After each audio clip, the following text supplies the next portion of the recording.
আসসালামু আলাইকুম গাইস, আশা করি সবাই ভালো আছে। তো গাইস, মায়াবতীর মায়া পর্ব নাম্বার 8-এ তোমাদেরকে স্বাগতম জানাই। তবে হ্যাঁ, 7 নাম্বার পর্বে আমি যতটা তোমাদের রেসপন্স আশা করছিলাম তোমরা কিন্তু তেমনটা করো নাই। ভিউও অনেক কম আর লাইক গেম তো দূরে কাছেও যাও নাই। আচ্ছা যাই হোক, ইনশাল্লাহ আস্তে আস্তে সব হবে, এই আশা নিয়েই মায়াবতীর মায়া পর্ব নাম্বার 8 নিয়ে এসেছি। তো আজকের ভিডিওর জন্য লাইক এম রাখছি মাত্র 15টা। আশা করি এইটা তো কমপ্লিট করবা।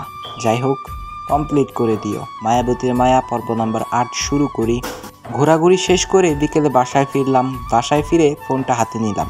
অবাক হয়ে গেলাম, নিশির একটা কল তো দূরের কথা, একটা মেসেজ পর্যন্ত ছিল না ফোনে। আমি ভেবেছিলাম নিশি হয়তো অগণিত কল থাকবে, আর সে কল রিসিভ না করার কারণে সে রেগে একদম আগুন হয়ে থাকবে, আর আমি মিষ্টি মিষ্টি কথা বলে সে রাগ ভাঙাবো। কিন্তু সব কিছুই ঠিক উল্টোটা হয়েছে। নিশির এমন আচরণে আমি একেবারে হতভম্ব হয়ে যাই। নিজেই কল করলাম থাকতে না পেরে, কিন্তু কেউ ফোনটা রিসিভ করছিল না। আমার মনে তখন ভয় ঢুকে গেল, নিশির কিছু হলো না তো? সে তো কখনো এমন করে না। এই চিন্তায় আমার মাথা ঘুরে উঠল, অস্থির হয়ে উঠলাম। অন্যদিকে নিশির কাজে এতটাই ব্যস্ত ছিল যে কলেজ থেকে আসার পরপরই একটা মিনিটের জন্য ফোনটা হাতে পায় নাই সে। তার মা ফোনটা নিয়ে নিয়েছে আর বলে দিয়েছে ফোন ধরা যাবে না, আগে কাজ শেষ কর তারপর ফোন পাবি, এমনটাই বলেছিল সে। আসলে নিশির চাচাতো বোনের বিয়ে, পাত্রপক্ষ আসবে তাকে দেখতে, আর ঢাকা থেকে অনেক আত্মীয় স্বজন এসেছে বাড়িতে। বাড়িটা যেন একেবারে উৎসবমুখী হয়ে আছে। এইদিকে আমি একটার পর একটা কল দিতেই আছি।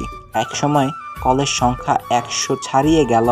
শেষে রাগের বশে ফোনটা ছুঁড়ে ফেলে দিয়ে মন খারাপ করে বাইরে চলে গেলাম।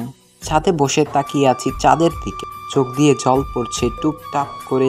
মনে পড়ে সেই আগের পূর্ণিমার কথা, যখন আমি নিশির সাথেই ছিলাম, আর এই পূর্ণিমায় আমি একা।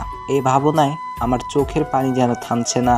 ঠিক তখনই নিচতলার ভাড়াটিয়ার মেয়ে কাজল ও তার 3 বান্ধবী ছাদে আসে। তাদের হাসি মজার আওয়াজ শুনে ছাদ পুরা ভেসে উঠেছে। কাজল হঠাৎ ছেলেটিকে দেখে, মানে আমাকে দেখে সে অবাক হয়ে যায়। এইটা কে? বাড়িতে তো নাইম ছাড়া আর কোনো ছেলে নেই এমন বয়সের।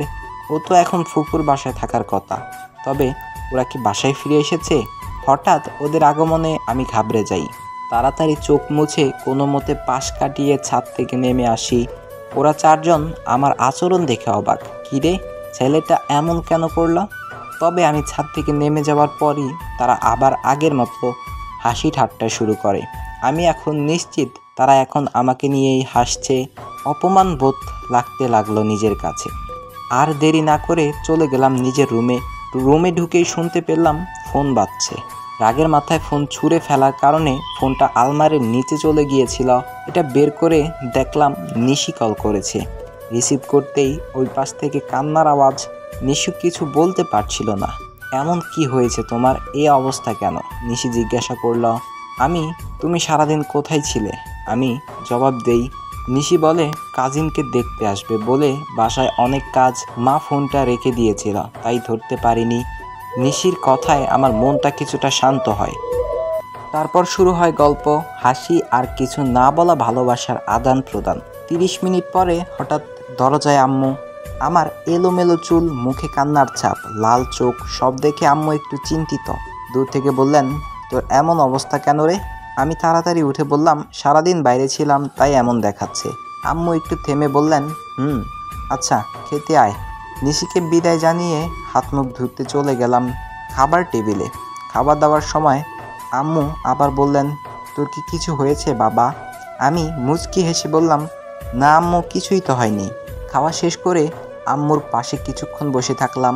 তারপর আবার চলে গেলাম ছাদে। চাঁদের আলোয় একা বসে আছি। ঠিক তখনই কাজল আমাদের বাসায় আসে। আম্মুর সাথে কাজলের দারুণ সম্পর্ক, তারা গল্পে মেতে ওঠে। এক পর্যায়ে কাজল আমার কথা জানতে চায় আম্মুর কাছে। আম্মু বলে, নাইম তো ছাদে গেছে। ও বলল, আচ্ছা তাহলে আমি একটু ছাদে থেকে ঘুরে আসি আন্টি। আমি তখন ছাদেই বসে আছি। হঠাৎ দরজার আওয়াজ শুনে দরজার দিকে তাকাতেই দেখলাম কে একজন দাঁড়িয়ে আছে। আমি গুরুত্ব না দিয়ে আবার সেই চাঁদের দিকেই মনোযোগ দিলাম।